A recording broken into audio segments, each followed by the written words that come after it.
Welcome to Zee Telugu news updates చూద్దాం. మాజీ మంత్రి మల్లారెడ్డిపై షామీర్పేట పోలీస్ స్టేషన్ లో ఎస్సీ ఎస్టీ అట్రాసిటీతో పాటు 420 కేసు నమోదైంది. అయితే కేసుపై కీలక వ్యాఖ్యలు చేశారు మల్లారెడ్డి.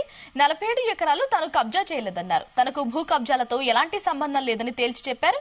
కేసు నమోదైన విషయం వాస్తవమేనన్న మాజీ మంత్రి తాను కూడా కోర్టుకు వెళ్లానన్నారు. ఇది ప్రభుత్వ కక్ష చర్య కాదని తాను అనుకుంటున్నట్లు తెలిపారు మాజీ మంత్రి మల్లారెడ్డి.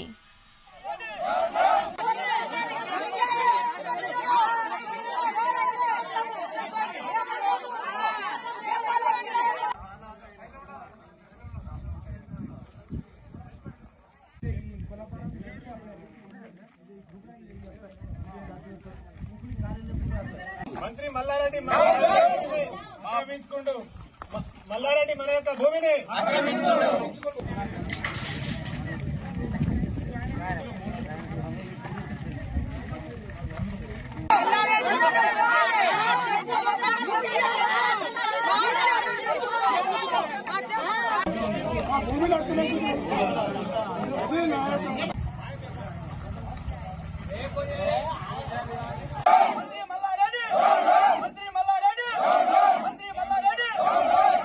అసలు లేదు. అది 47 ఎకరాలు భూమి ఎస్టీలది. అదేదో ఎస్టీలది, అది కూడా 38 అని. వాళ్ళు కొన్నోళ్ళంతా రకరకాల రామరెడ్డి అని వాళ్ళు రకరకాల మనుషులు. వాళ్ళకు 38 కింద ఏదో డబ్బులు అడిగారు, వాళ్ళు ఇచ్చారు. ఆ మధ్య పడుతూ కొందరు తిన్నారు. అంతేగాని ఆ భూమిలో కానీ ఆ 47 ఎకరాల్లో కానీ ఎక్కడ కూడా నా పేరు లేదు, నాకు ఆ భూమిలో సంబంధం లేదు. ఆ డీల్ తోటి కూడా నాకు సంబంధం లేదు. బుక్ చేయమని తెచ్చారు. నేను కూడా ఇప్పుడు రాసిచ్చిన, నేను కూడా కోర్టుకు పోయి సంబంధం లేదని నేను కూడా కోర్టు ఎలక్షన్ బట్టి రాత్రి రిజిస్ట్రేషన్ చేసే అవాస్తవం అని చెప్తున్నా కదా. సరే, ప్రభుత్వం దీంట్లో కక్ష ఏం లేదు.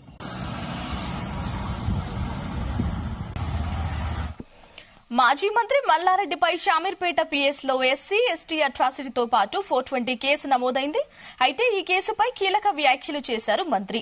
47 ఎకరాలు తాను కబ్జా చేయలేదన్నారు. తనకు భూ కబ్జాతో ఎలాంటి సంబంధం లేదని తేల్చి చెప్పారు.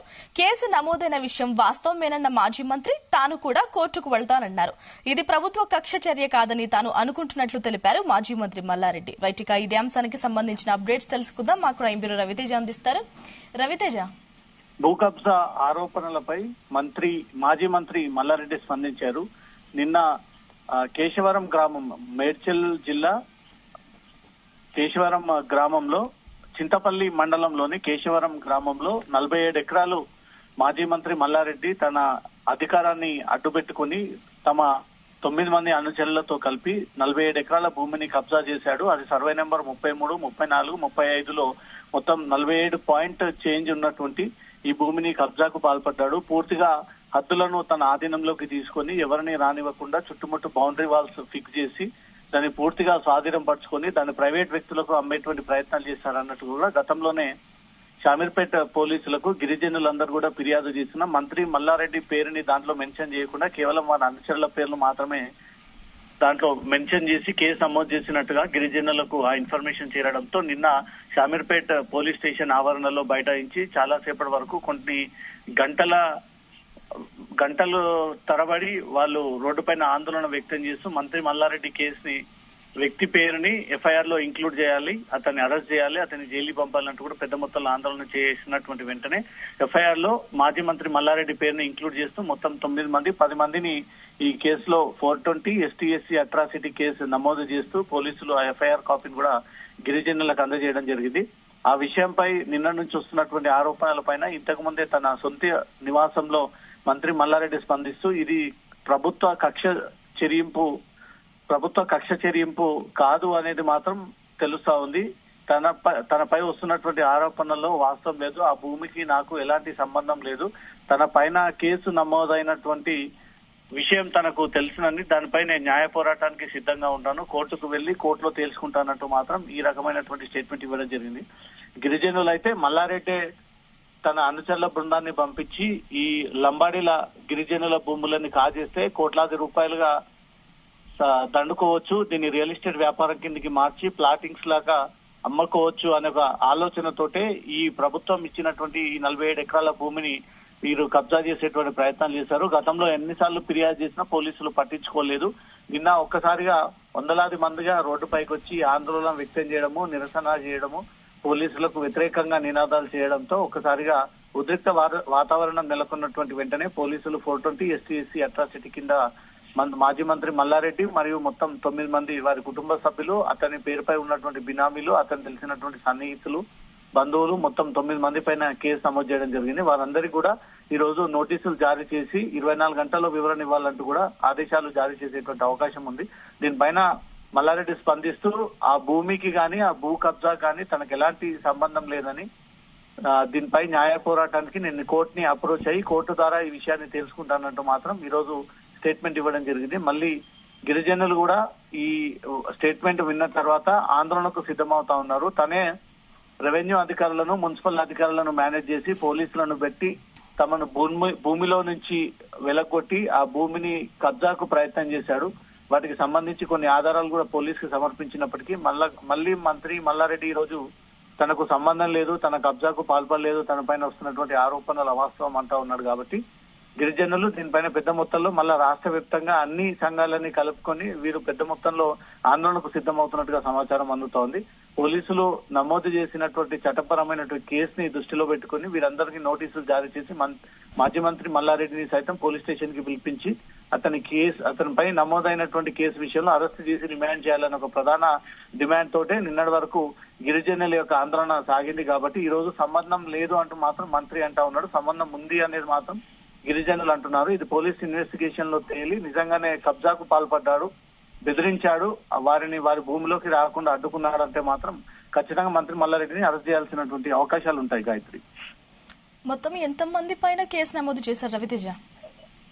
ఇతనితో పాటు 9 మంది పైన ఎఫ్ఐఆర్ నమోదు చేస్తున్నట్టు ఆ ఎఫ్ఐఆర్ కాపీని కూడా గిరిజనులకు అందజేశారు. దాంట్లో వెంకటరెడ్డి, కొంతమంది ఈ కుటుంబానికి చెందినటువంటి మహిళా సభ్యులు కూడా ఉండడము, వీరంతా కూడా రియల్ ఎస్టేట్ వ్యాపారం కోసం లేని వ్యక్తులని క్యారెక్టర్ ని అక్కడ క్రియేట్ చేసి తమ భూమి అన్నట్టుగా వారంతల వాళ్ళ పట్టాదారులు అన్నట్టుగా ముందుకొచ్చి మంత్రి మల్లారెడ్డి పేరు చెప్పుకొని అప్పట్లో అధికారంలో బీఆర్ఎస్ పార్టీ ఉన్నటువంటి టైంలో అటు కలెక్టర్ కార్యాలయం నుంచి మొదలుకొని కింద ఉన్నటువంటి సర్పంచ్, వార్డ్ మెంబర్, కమిషనర్ వరకు కూడా అందరినీ మేనేజ్ చేసుకుని ఆ భూమిలోకి ఎవరికి రానివ్వకుండా వీళ్ళే ఆధీనంలోకి తీసుకొని అక్కడ సరిహద్దులు పెట్టుకొని దాన్ని పూర్తి స్థాయిలో ఆక్రమించుకున్నారు, స్వాధీనపరుచుకున్నారని మాత్రం వీళ్ళు ఆరోపణలు చేస్తా ఉన్నారు. దీనిపైన సీఎం దృష్టికి వెళ్ళినట్టయితే ఇప్పటికే ధరణికి సంబంధించి ఈ భూ సమస్యలకు సంబంధించి ప్రత్యేక కమిటీలు ఏర్పాటు చేయబోతా ఉన్నామన్నట్టు కూడా రాష్ట్ర ప్రభుత్వం ఒక నిర్ణయానికి వచ్చింది. తొందరలో ఆ కమిటీ కూడా వేయబోతా ఉంది.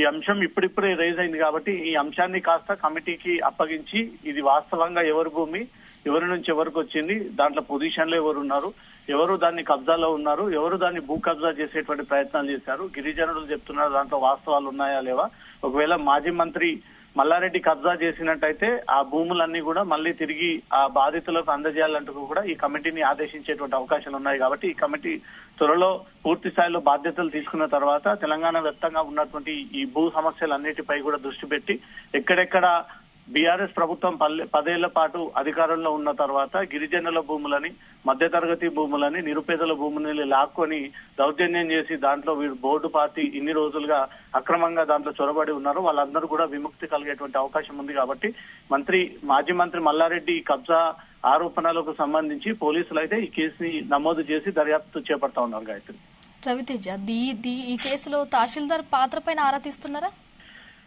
మున్సిపల్ శాఖ అధికారులు ఈ గ్రామ శివారు ప్రాంతం కాబట్టి మున్సిపాలిటీ, గ్రామ పంచాయతీ తర్వాత ఇతర స్టాఫ్ సిబ్బంది పైన ఆరోపణలు చేస్తా ఉన్నారు. ప్రత్యక్షంగా దీంతో ఎంఆర్ఓ ఉన్నాడని, డిప్యూటీ ఎంఆర్ఓ ఉన్నాడని లేదా ఆర్డీఓ ఉన్నారని మాత్రం వారి పేర్లు ఎక్కడ కూడా ప్రస్తావనకు తీసుకురాలేదు. ఎందుకంటే గతంలో ప్రభుత్వంలో వీరున్నారు కాబట్టి మంత్రి చెప్పిన విధంగా వ్యవహరించారు.